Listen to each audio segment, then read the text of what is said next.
দর্শক, আসসালামু আলাইকুম। খুব মন খারাপ না? মন একটু খারাপ হবার কথা, তবে আশার আলোও কিন্তু আছে। যদি একটু গভীরভাবে চিন্তা করেন তাহলে আপনাদের জন্য বিরাট একটা সুসংবাদ আছে। এখন এই যে জামাত ইসলাম হেরে গেল, এখন তাদের কি করা উচিত? তারা এখন এই বিষয়টাকে, এই সময়টাকে কিভাবে মোকাবেলা করবে বা কিভাবে ট্যাকেল দেবে? এবং মানুষ কিন্তু তাদেরকে ভোট দিয়েছে। এখন তাদের ভোটারদের প্রতি তাদের একটা দায়িত্ব আছে না? সেই দায়িত্বটা কি? কোন স্ট্র্যাটেজি এখন তারা গ্রহণ করলে তাদের জন্য ভালো হবে? এই বিষয়টা বলার আগে আপনাদের সাথে একটা বিষয় একটু শেয়ার করতে চাই। অনেকেই দেখলাম বিভিন্নভাবে জামাত ইসলামকে পরামর্শ দিচ্ছে, বা জামাতের অনেক নেতাকর্মী তারা খুব আন্দোলনমুখী, আন্দোলন করার জন্য পরামর্শ দিচ্ছে, জামাতকে তারা আন্দোলনে নামাতে চাচ্ছে। এই বিষয়টার সাথে আমি একটু দ্বিমত পোষণ করি। আপনারা আগে শুনে নেবেন, আমাকে আগেই গালিগালাজ করবেন না। আমি এই বিষয়টার সাথে একটু দ্বিমত পোষণ করি। কারণ আপনি এখন আন্দোলন করে কি করবেন? আমার কাছে তো মনে হয় যারা এই আন্দোলনের পরামর্শ দিচ্ছে, যে জামাত এই যে এত বড় একটা মেসাকার করে দিল, এরকম ফল উল্টে তাদেরকে হারিয়ে দিল, হ্যাঁ, এটি তো অস্বীকার করার উপায় নেই। কিছু কিছু তো অনিয়ম হয়েছেই, এটি তো প্রতিষ্ঠিত কথা। কিন্তু এইটার পরেও তো সামনে আগাতে হবে, মেনে নিতে হবে, কিছু করার নাই এখানে। এখন যারা আন্দোলনে নামার জন্য জামাত ইসলামকে উস্কে দিচ্ছে, তাদের বিষয়ে একটি কথা আগে একটু বলি আসেন।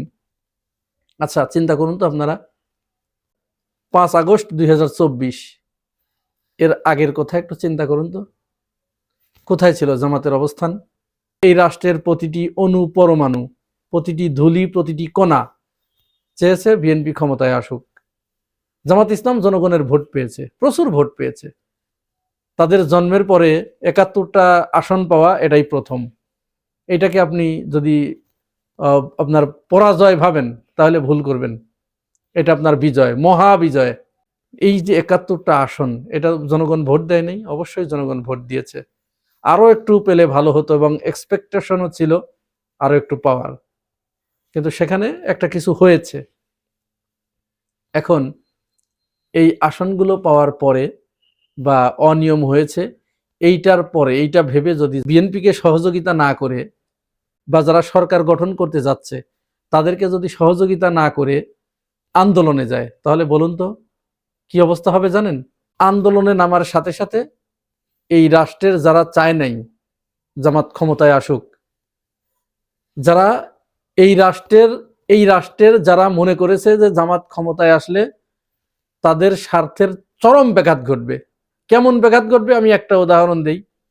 যে লোকটা রেল কোম্পানিতে চাকরি করে, ও তো রেল কোম্পানিতে চাকরি শুধু করে না, ও রেলের তেল বিক্রি করে খায়, এবং ওর বেতনের পরেও ওর সন্তানকে যে ভালো একটা স্কুলে পাঠায়, সেই স্কুলে মনে করেন যে মাসে 40,000 টাকা তাকে বেতন দিতে হয়। এখন ওর চিন্তা যে এই রেলের তেল বিক্রি করে, চুরি করে আমাকে আহ এই বেতন তুলতে হবে, আমার সন্তানের ওই বেতন তুলতে হবে। তো সেই লোকটা তো চিন্তা করেছে জামাত ইসলাম আসলে তো আমি আর এই তেল বিক্রি করতে পারবো না। তাহলে ও কোন আক্কেলে ওর বাঁশ ঝাড়ের কাছে গিয়ে বলবে যে ও বাঁশ, তুমি ঝাড়ে কেন, আমার পাশায় এসো? এটা সে বলবে না। কেউ নিজের বাঁশ নিজে নেয় না। আচ্ছা, যে পুলিশ অফিসার, একজন মনে করেন ওসি, তার তো একটা টার্গেট আছে, তার মান্থলি এত ইনকাম করতে হবে। তো ও যখন চিন্তা করবে জামাত ইসলামের আমির যখন বলেছে যে আমরা ক্ষমতায় গেলে কেউ যদি দুর্নীতি করে বা ঘুষ খায় ওর পেটের ভিতর থেকে বের করে আনবো, এটা শোনার পরে তার কপালে ভাঁজ পড়েছে না? কারণ এই রাষ্ট্রের সিস্টেমটাই দাঁড়িয়ে গেছে, এটাই রাষ্ট্রের সিস্টেম। এটা আপনি যখন বন্ধ করতে যাবেন, কোন দল এটা বন্ধ করতে গিয়ে এখানে সে রাজনীতি করতে পারবে না। তো ওই ওসি আপনার রাষ্ট্র ক্ষমতায় আনবে, ওর রিজিক বন্ধ করবে নিজে নিজে, এটা কোনো পাগলে বিশ্বাস করে? ঠিক এইভাবে আপনি প্রত্যেকটা, আমি আর বললাম না, প্রত্যেকটা সেক্টর ধরে ধরে ধরে ধরে আপনি আগানোর পর একটু চিন্তা করুন তো, এরা আপনাকে ক্ষমতায় আনবে? তাহলে যেহেতু এরা ক্ষমতায় আনে নাই, এরা আপনার বিরোধী, এখন যদি আপনি আন্দোলনে নামেন, আন্দোলনে নামার সাথে সাথে এরা সব একত্রিত হবে। সাথে যারা নতুন রাষ্ট্র ক্ষমতায় আসলো, সে ভাববে যেহেতু আমার বিরুদ্ধে বিদ্রোহ করছে, আমি শান্তিপূর্ণভাবে দেশ চালাবো, এটা করতে দিবে না, তাহলে সে আপনার শত্রু হলো। এরপরে আপনার শত্রু হবে পুলিশ, সেনাবাহিনী, র্যাব, বিজিবি, আনসার, এরা আপনার শত্রু হবে। ঠিক এই মুহূর্তের কথা আমি বলছি। তো এইটা কি যারা রাষ্ট্র ক্ষমতায় এসেছে তারা জানে না? আর তারা জানে বলেই আপনি যাতে কোনো ঝামেলা না পাকাতে পারেন, তার জন্য এই যে আজকে পঞ্চগড়ে এই ভিডিওটা দেখুন। পঞ্চগড় আজ সকালে জেলা বিএনপির সভাপতি তিনি এই যে অফিসটা খুলে দিলেন, দেখুন। বিপুল আসনে সারা বাংলাদেশের সরকার গঠনের পথে এই প্রথম মুহূর্তে উপজেলা সভাপতি, চাকলাট ইউনিয়নের সাবেক আপনারা চুপ থাকেন কি চেয়ারম্যান জননেতা জনাব আবু দাউদ প্রধান, তিনি প্রথমেই যে কাজটি করেছেন বাংলাদেশ আওয়ামী লীগের প্রতি তথা আওয়ামী লীগের তৃণমূল পর্যায়ের নেতা কর্মীদের প্রাণের যে সংগঠন আমাদের চাকলাট ইউনিয়ন আওয়ামী লীগকে তিনি আজকে তালামুক্ত অবমুক্ত করেছেন। সেই যারা এই দেশটাকে পাকিস্তান বানাতে চেয়েছিল, যারা বাংলাদেশের স্বাধীনতার পক্ষের প্রতিটি দলকে নিশ্চিহ্ন করার চিন্তা ভাবনা করে বাড়িতে অফিসে হামলা করে বন্ধ করে রেখেছিল, সেই অফিস আজকে প্রথমেই তিনি চাকলাট ইউনিয়ন আওয়ামী লীগ অফিস অবমুক্ত করলেন।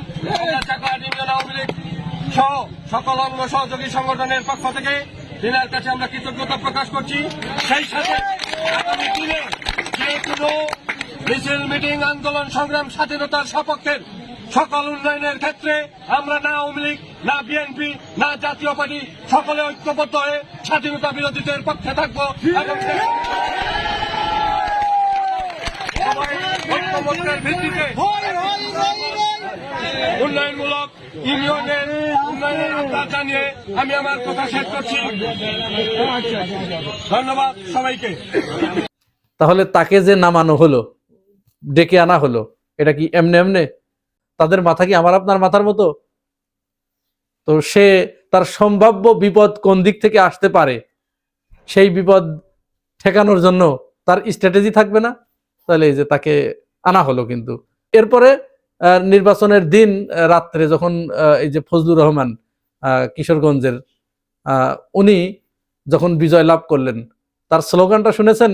তার কর্মী সমর্থকেরা সেখানে তো সব ছাত্রলীগের ছেলেপেলে স্লোগান দিয়েছে। স্লোগানটা একটু শুনুন।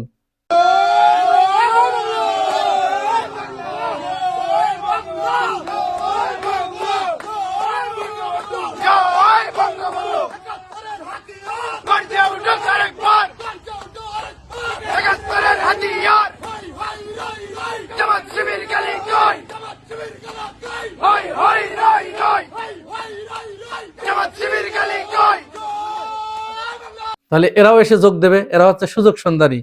এদের ঘোষণা শুনেছেন তো যে তারা বিএনপি তাদের কোনো সমস্যা নাই, জাতীয় পার্টি তাদের কোনো সমস্যা নাই, তারা সব এক, তারা সবাই মিলে একত্রে আপনাকে তাড়াবে, আপনাকে তারা সহ্য করতে পারে না। তাহলে আপনি আন্দোলন করতে বলেন, এই আন্দোলন করতে যাওয়া মানেই ওই যে আগেই বললাম না, এই যে হাজার হাজার নেতাকর্মীর জীবন কি আবার ধ্বংসের দিকে ঠেলে দেবে? আমরা খবর পেয়েছি নির্বাচনের পরেই বিভিন্ন জায়গায় অগ্নিসংযোগের ঘটনা ঘটেছে, হামলার ঘটনা ঘটেছে। এটি চলবে 2-4 দিন। তো এটা কি আরো বাড়তে দেওয়া উচিত? যখন আন্দোলনে যাবে তখন তো এটি আরো বাড়বে। এই জন্য এখন সঠিক স্ট্র্যাটেজি হচ্ছে জামাত আমিরের উচিত খুব দ্রুত সময়ের ভিতরে তার জোটে যারা আছে 11 দলীয় জোটের নেতৃবৃন্দকে নিয়ে তারেক রহমানের সাথে বসে তিনি কিছু শর্ত একেবারে স্পেসিফিক ভাবে, যেমন যে আপনি রাষ্ট্র ক্ষমতায় অধিষ্ঠিত হয়েছেন, আমরা আপনাকে সমর্থন দিচ্ছি, আপনাকে সর্বপ্রকার সহযোগিতা করব, আমরা কোনো ঝামেলা করব না, কোনো আন্দোলনে যাব না, আমরা সংসদে যাব, আমরা শপথ পড়ব, সবই করব, তবে আপনাকে আমাদের কিছু শর্ত দিচ্ছি, এই শর্তগুলো আপনাকে পূরণ করতে হবে। নাম্বার 1, আপনি ওসমান হাদির বিচার করবেন, এই ওয়াদা আপনাকে করতে হবে। নাম্বার 2, যে আকাঙ্ক্ষা নিয়ে আমরা এবং আপনারা জুলাই গণ অভ্যুত্থান ঘটিয়েছি, এই আশা এবং আকাঙ্ক্ষা আপনাকে বাস্তবায়ন করতে হবে। নাম্বার 3, যারা স্বৈরাচার ছিল, যারা ফ্যাসিস্ট ছিল, যারা আপনার মাকে তিলে তিলে মৃত্যুর দিকে ঠেলে দিয়েছে, যারা এদেশের স্বাধীনতাকামী মানুষকে হত্যা করেছে, যারা মানুষের ভোটাধিকার হরণ করেছিল, তাদের ব্যাপারে আপনার একটা নীতি থাকতে হবে, তাদের বিচার করতে হবে।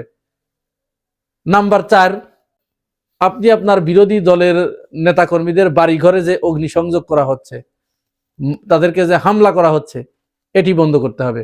আপনার নেতাকর্মীদের উদ্দেশ্যে আপনি ভাষণ দিবেন, তারা এটা একেবারে জিরোতে নামিয়ে নিয়ে আসবে। তাহলে আমরা আপনাকে সর্বপ্রকার সহযোগিতা করব।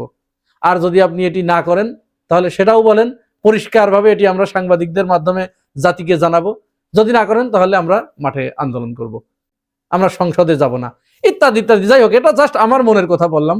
আরো স্পেসিফিক ভাবে তারা এইভাবে লিখে নিয়ে তারেক রহমানের সাথে বসা উচিত, বসে এই ব্যাপারে খুব দ্রুত ফয়সালা করে ফেলানো উচিত। কোনো মতো অবস্থায় আন্দোলন করে শক্তি ক্ষয় করা যাবে না। তাহলে মেসেজ কিন্তু পরিষ্কার।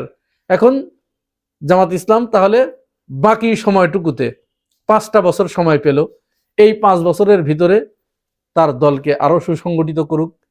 যে বিপুল পরিমাণ ভোট পেয়েছে, 77টি আসন পেয়েছে, এই 77টি আসনকে 177-এ নিয়ে যাওয়া 5 বছরে বিচিত্র কিছু নয়। যে দল মাত্র 1.5 বছরের ভিতরে 3 গুণ আসন পেতে পারে বেশি, সেই দল 5 বছর সময় পেলে আরো অনেক ভালো কিছু তার পক্ষে করা সম্ভব।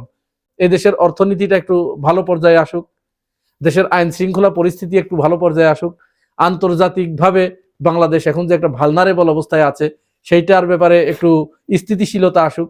এরপরে 5 বছর পরে আপনি যদি জনগণের সাথে সেইভাবে সম্পর্ক গড়ে তুলতে পারেন, জনগণকে যদি আপনি বোঝাতে পারেন, এই রাষ্ট্রের ডিপ স্টেটের সাথে, এই রাষ্ট্রের যারা স্টেক হোল্ডার আছে, এই রাষ্ট্রের যারা আমলা আছে, সরকারি চাকরিজীবী আছে, প্রত্যেকের সাথে আপনি যদি আপনার বোঝাপড়াটা সেই পর্যায়ে নিয়ে যেতে পারেন, তাহলে 5 বছর পরে আপনি আপনার এই 71-কে 171-এ আপনি নিয়ে যেতে পারবেন। এটা অসম্ভবের কিছুই নয়।